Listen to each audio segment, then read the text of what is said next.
What's up, guys? Welcome back to the channel. Today I'm gonna make a quick video on a polisher that I just picked up from Harbor Freight, and we're gonna use my test hood that I've got here, put a tape line down the middle, and we're just gonna try it out and see how the polishing pads work, and B, how the polisher works. So let me show you what I got.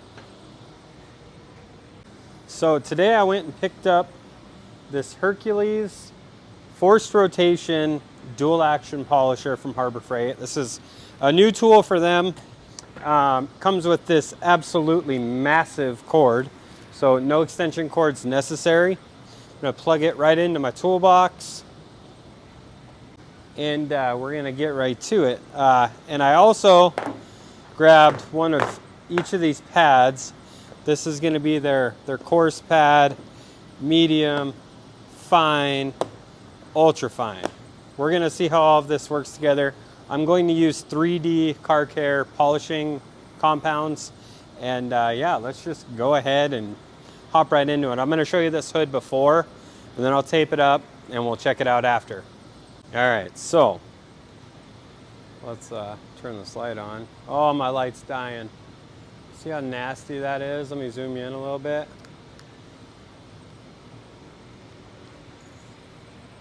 You guys see how nasty this is?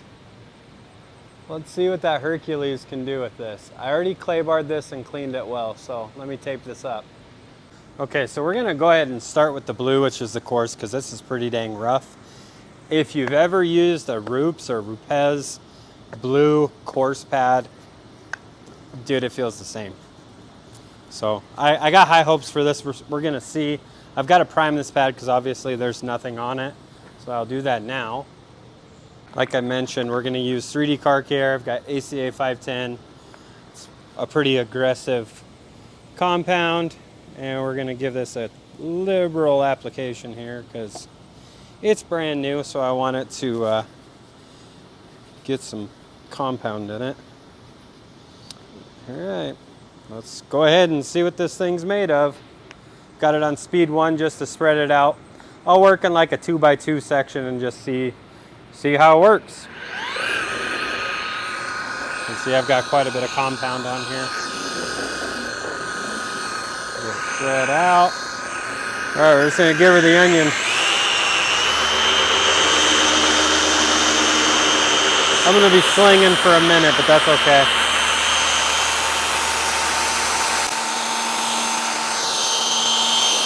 How's the tiny pad? Couple passes both ways.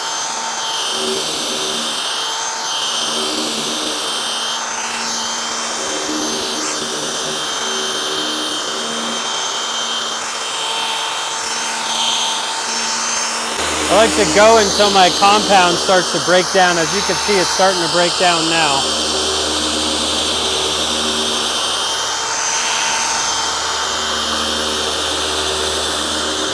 Let's see what that looks like. I slung it all over the panel, but that's okay.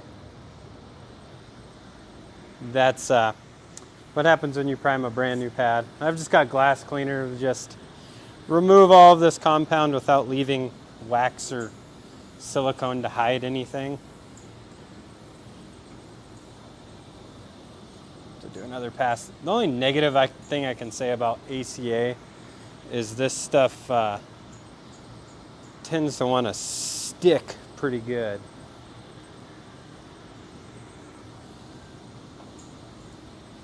I can just tell you right now, just looking at this, the power that forced rotation has is pretty dang impressive. Yeah, because wow, okay. And that's just the compounding stage. All right, guys, hopefully, I mean, outside of the chips, don't mind the chips and the crow's feet. That removed quite a bit when you look at up here and how hammered it is up here. See how glossy we're getting now. This pad, yeah, I'm pretty sure that's a dupe, or that's the exact same pad as the Rupes, because it cuts the exact same way. I'm gonna go ahead and finish using that blue pad and then I'll go ahead and swap over to the green one, or I'll probably go to the yellow one. I think the yellow is gonna be the perfect kind of final step for that.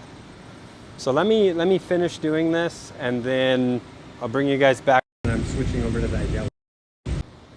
All right, guys, so this is after using that blue pad. You can see that a lot of the defects were removed, but there's still some. Honestly, with a little bit of wet sanding, I think this side could be perfected. But overall, I'm pretty happy with the amount of correction that we got just out of compound, because this side's hammered and this side is starting to look really good. So I'm going to go ahead and swap to that green pad, and I'll grab some polish and we'll just see what happens. Okay, so now I'm going to use this 3D 400 hybrid compound and polish. Again, I've got to prime the pad. I'm not going to go as heavy as I did with ACA, but that all worked into there. This is the yellow fine. Let me make sure. Yeah, fine foam. Again, feels like a Roops pad. All right, I'm going to do a little bit bigger section with this because this compound, pretty much you can spread it out over this whole hood and work it in, and it's not going to dry out. So I'm going to go ahead and spread her out quite a ways. Do like half.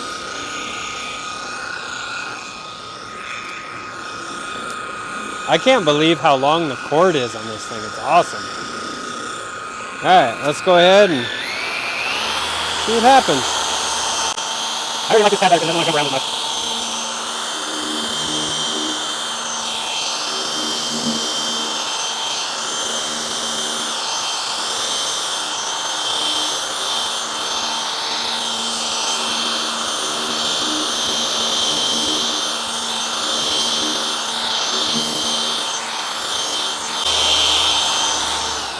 All right, like I said, I did quite a big spot.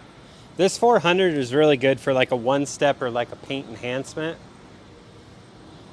because you could spread it out a long ways and it doesn't dry out and it just wipes off easy.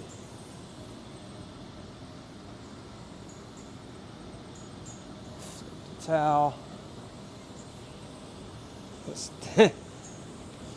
For a pretty hammered hood, this is looking pretty dang good. I mean, outside of all the chips and crow's feet. Again, this thing's rough, but this was off a wrecked car, and I just kept it around to tinker on. I actually kept this to practice glue pulling with. I mean, let me do this back section, and then I'm going to show you what this looks like, because I'm honestly pretty impressed. And just for the record, this machine, really smooth. I mean, it's a little loud. It's a little on the loud side, but I feel like that's normal to polisher. Plus, I usually have earbuds in. This handle is really nice. It's wider than the 3401. It gets a little warm, but I feel like that one gets warm too. This rubber grip is nice. They're heavy polishers, but they're gear driven, so it's kind of to be expected. I really like the length of the cord, because I don't have to grab an extension cord. I like these pads so far. I wish they made these in a 5-inch. Harbor Freight, hook it up. Let's get some 5-inch pads going on, because that would just open up for a lot more use, you know? Holy crap. All right, now let's...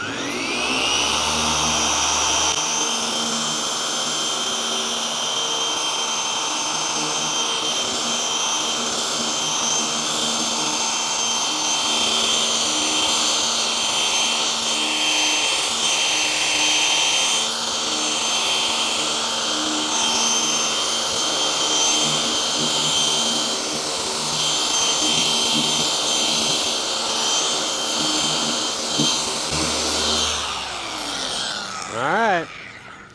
If you've noticed as well, this doesn't stall in these edges because it's forced rotation. That's the really nice thing about gear-driven polishers. So you don't have to deal with that pad stall at all, because it'll just work right through the corner. which is a good thing and a dangerous thing, because if you don't know what you're doing, that kind of power, you could cut an edge or burn an edge. And so just be very careful, please. Be mindful of what you're doing. If you're using something super aggressive like that blue pad, pay attention on all your edges. You don't want to be burning through. Get a test panel like this hood and you'll be set. I'm gonna go ahead and give us a quick wipe down, and then I'll show you that 50-50 shot and kind of give you my final thoughts. All right guys, so let's hit it with a light. Hopefully you can see. I'm sure you can. See how dull this side is? We definitely have a lot of correction on the left side there. Overall, the power of that thing is pretty dang impressive for the $120 that polisher cost. All right guys, so my final thoughts on this Hercules polisher. This to me feels identical to my 3401. I don't know if you guys can see it up there on the shelf. I've had that. The machine itself is probably about 15 years old. I've had it for probably 12. And I use the heck out of it. But this legitimately feels the exact same as that. It operates the same. They both rotate counterclockwise, which I was hoping this would be clockwise, but maybe there's a reason that they do rotate counterclockwise. They're both really smooth. Not a whole lot of vibration going through your hands, and even more so if you wear gloves when you're polishing. Yeah, man, for $120 is what this is on sale for right now. This is fantastic to add to your detailing arsenal or your paint correction, or if you're like me and paint cars for a living. I can use this single machine to cut like a 3000 grit sand scratch out and finish down better than I can do with my rotary. I still like my rotary, but I'm gonna do some more testing with this and see how it works when you do denib a panel and sand with 3000. See how it cuts that out, see how it finishes down, because I'm pretty excited about this. It simplifies a lot of steps, gives you a lot of power, and it's a lot safer than a rotary because it also oscillates. It's not a long throw polisher. It's only 8 millimeters of throw, or oscillation, if you will. So unlike the Rupes, which is 21 millimeters of throw, or my Milwaukee cordless, that's 15 millimeters of throw, this is only 8, but it is a gear-driven forced rotation polisher. So like I mentioned, guys, like when you get into these curves, those other machines, they're a free-floating spindle. They're not forced, so they will stall out in those curves, which makes correcting in here a lot more difficult and time-consuming. Versus this, it'll just work right through those curves, no problems at all. But anyway, yeah, that pretty much concludes this video. Thanks for hanging out with me. Thanks for checking this out. And I look forward to making more content like this. I've got a Series 3 toolbox that I'm hoping shows up here in the next couple of weeks that I can't wait to show you guys, because my old Milwaukee is just plumb full. I don't have any more space. It's not as modular as I would like, so I'm upgrading that. So stay tuned for that video, and until next time, thanks for hanging out with me. See you later.